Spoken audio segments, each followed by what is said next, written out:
श्रीमद् भगवद गीता यथारूप अध्याय 12 श्लोक संख्या 5। क्लेशोऽधिकतरस्तेषाम् अव्यक्तासक्तचेतसाम् अव्यक्ता हि गतिर्दुःखम् देहवद्भिरवाप्यते।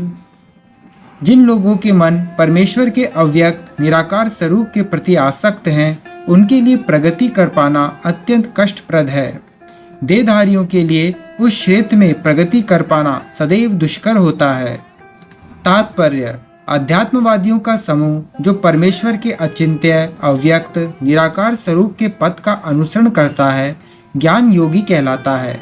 और जो व्यक्ति भगवान की भक्ति में रत रहकर पूर्ण कृष्ण भावनामृत में रहते हैं, वे भक्ति योगी कहलाते हैं। यहाँ पर ज्ञान योग तथा भक्ति योग में निश्चित अंतर बताया गया है। ज्ञान योग का पथ यद्यपि मनुष्य को उसी लक्ष्य तक पहुँचाता है, किंतु है अत्यंत कष्टकारक, जबकि भक्ति योग भगवान की प्रत्यक्ष सेवा होने के कारण सुगम है और देहधारी के लिए स्वाभाविक भी है। जीव अनादिकाल से देहधारी है। सैद्धांतिक रूप से उसके लिए यह समझ पाना अत्यंत कठिन है कि वह शरीर नहीं है। अतएव भक्ति योगी कृष्ण के विग्रह को पूज्य मानता है, क्योंकि उसके मन में कोई न कोई शारीरिक बोध रहता है जिसे इस रूप में प्रयुक्त किया जा सकता है। निसंदेह मंदिर में परमेश्वर के स्वरूप की पूजा मूर्ति पूजा नहीं है।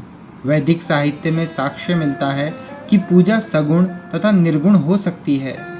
मंदिर में विग्रह पूजा सगुण पूजा है, क्योंकि भगवान को भौतिक गुणों के द्वारा प्रदर्शित किया जाता है। लेकिन भगवान के स्वरूप को चाहे पत्थर, लकड़ी या तैल चित्र जैसे भौतिक गुणों द्वारा क्यों न अभिव्यक्त किया जाए, वह वास्तव में भौतिक नहीं होता। परमेश्वर की यही परम प्रकृति है। यहाँ पर एक मोटा उदाहरण दिया जा सकता है। सड़कों के किनारे पत्र पेटिकाएं होती हैं, जिनमें यदि हम अपने पत्र डाल दें तो वे बिना किसी कठिनाई के अपने गंतव्य स्थान पर पहुँच जाते हैं।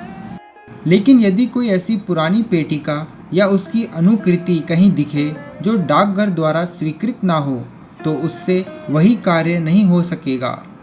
इसी प्रकार ईश्वर ने विग्रह रूप में, जिसे अर्चा विग्रह कहते हैं, अपना प्रामाणिक वैध स्वरूप बना रखा है। यह अर्चा विग्रह परमेश्वर का अवतार होता है। ईश्वर इसी स्वरूप के माध्यम से सेवा स्वीकार करते हैं। भगवान सर्वशक्तिमान हैं, अतएव वे अर्चा विग्रह रूपी अपने अवतार से भक्त की सेवाएं स्वीकार कर सकते हैं, जिससे बद्ध जीवन वाले मनुष्य को सुविधा हो। इस प्रकार भक्त को भगवान के पास सीधे और तुरंत ही पहुंचने में कोई कठिनाई नहीं होती। लेकिन जो लोग आध्यात्मिक साक्षात्कार के लिए निराकार विधि का अनुसरण करते हैं, उनके लिए यह मार्ग कठिन है। उन्हें उपनिषदों जैसे वैदिक साहित्य के माध्यम से अव्यक्त स्वरूप को समझना होता है। उन्हें भाषा सीखनी होती है, इंद्रियातीत अनुभूतियों को समझना होता है और इन समस्त विधियों का ध्यान रखना होता है। यह सब एक सामान्य व्यक्ति के लिए सुगम नहीं होता।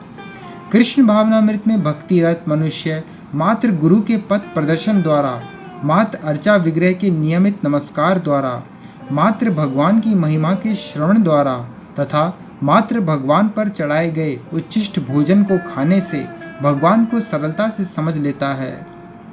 इसमें तनिक भी संदेह नहीं कि निर्विशेषवादी व्यर्थ ही कष्टकारक पथ को ग्रहण करते हैं, जिसमें अंततः परम सत्य का साक्षात्कार संदिग्ध बना रहता है। किंतु सगुणवादी बिना किसी संकट, कष्ट या कठिनाई के भगवान के पास सीधे पहुंच जाते हैं। ऐसा ही संदर्भ श्रीमद् भागवत में पाया जाता है।